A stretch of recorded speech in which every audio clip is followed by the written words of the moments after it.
یہ میرے پیچھے وائٹ ہاؤس کی عمارت ہے اور ہر امریکی صدر انتخابات جیتنے کے بعد 4 سال کے لیے اس گھر کا رہائشی بن جاتا ہے۔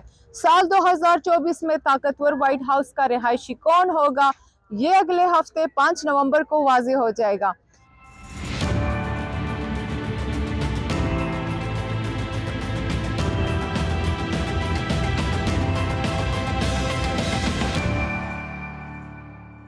امریکہ میں اس وقت 2 بڑی سیاسی جماعتوں کے مابین مقابلہ سخت ہے، بہت ٹف ہے۔ ایک جانب ڈیموکریٹک پارٹی کی صدارتی امیدوار کاملا ہیرس تو دوسری جانب ریپبلکن پارٹی سے سابق صدر ڈونلڈ ٹرمپ ہیں۔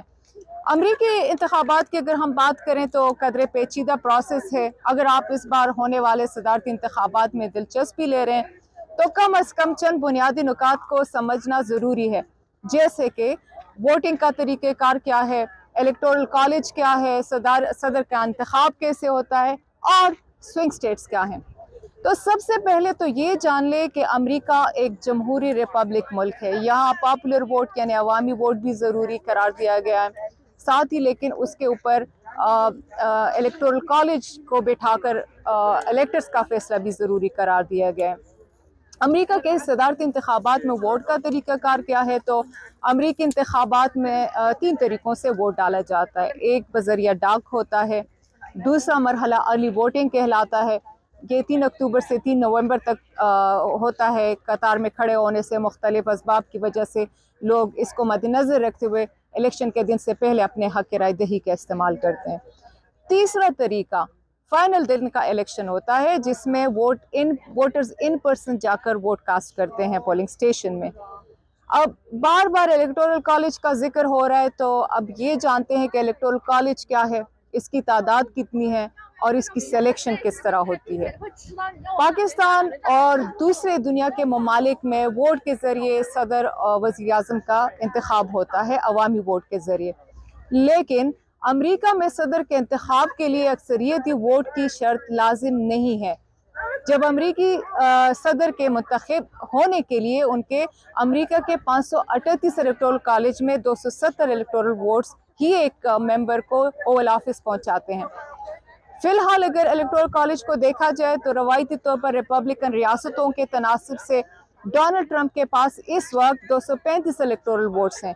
اسی طرح روایتی طور پر ڈیموکریٹک ریاستوں کے تناسب سے کاملا ہیرس کے پاس 224 الیکٹورل ووٹس ہیں۔ اس صورتحال کو دیکھتے ہوئے سوئنگ سٹیٹس کی اہمیت اور بھی بڑھ جاتی ہے۔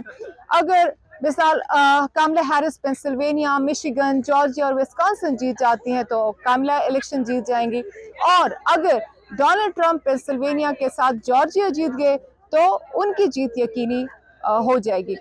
ان تمام سوئنگ ریاستوں میں سب سے زیادہ الیکٹورل ووٹس پینسلوینیا کے ہیں، جو کہ 17 ہیں۔ اب اہم نقطہ یہ ہے کہ یہ الیکٹورل کالج اس کا انتخاب کیسے ہوتا ہے۔ امریکہ کی 2 بڑی جماعتیں ریپبلکن اور ڈیموکریٹ ایک ریاست سے اس کی آبادی کے تناسب سے کانگریس کی نشستوں اور سینٹ کی 2 نشستوں کو ملا کر اسی تعداد میں الیکٹرز کا انتخاب کرتے ہیں۔ جیسے کہ آبادی کے لحاظ سے اگر ہم ورجینیا کی مثال لیں تو وہاں کانگریس کی 11 نشستیں ہیں، ان کے ساتھ اگر سینٹ کی 2 سیٹس کو ملایا جائے تو یہ تعداد 13 بن جاتی ہے، تو پھر یہ ورجینیا کے 13 الیکٹورل ووٹس ہوں گے۔ اسی طرح تمام ریاستوں سے منتخب ہونے والے کانگریس تمام اراکین کا شمار 435 ہے، اور اسی فارمولے کے تحت 50 ریاستوں سے 100 سینیٹرز بھی ہیں، تو یہ تعداد کل ملا کر 535 بنتی ہے۔ اور اسی طرح امریکہ میں 538 الیکٹورل کالج ووٹس ترتیب دیے گئے ہیں۔ اچھا، تو اب سوئنگ سٹیٹس کی بات کرتے ہیں۔ یہ کیا ہوتا ہے، کون سی ریاستیں ہوتی ہیں؟ یہ وہ ریاستیں ہوتی ہیں جہاں کسی سیاسی جماعت کا رجسٹرڈ ووٹ کم ہو اور ووٹرز نے کسی بھی ایک امیدوار کو نہیں چنا ہو۔ عمومی طور پر سوئنگ ریاستوں میں الیکٹورل کالج ووٹ بہت اہمیت رکھتا ہے۔ ان ریاستوں کو صدارتی امیدوار زیادہ توجہ دیتے ہیں، وہاں پہ جلسے بہت زیادہ کرتے ہیں۔ ان میں وسکانسن، جارجیا، ایریزونا، شمالی کیرولینا، پینسلوینیا، مشیگن اور نیواڈا شامل ہیں۔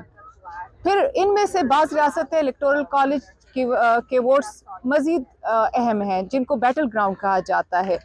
اور جب بیٹل گراؤنڈ سٹیٹس کی بات ہو تو پنسلوینیا کے بغیر الیکشن جیتنا ناممکن ہے. اس لیے سال 2020 میں امریکی صدر جو بائیڈن نے پنسلوینیا جیت کر انتخاب جیتا تھا، اور 2016 میں ڈونلڈ ٹرمپ ہیلری کلنٹن کو پنسلوینیا میں انہوں نے شکست دی تھی، حالانکہ ہیلری کلنٹن دوڑ میں آگے تھی.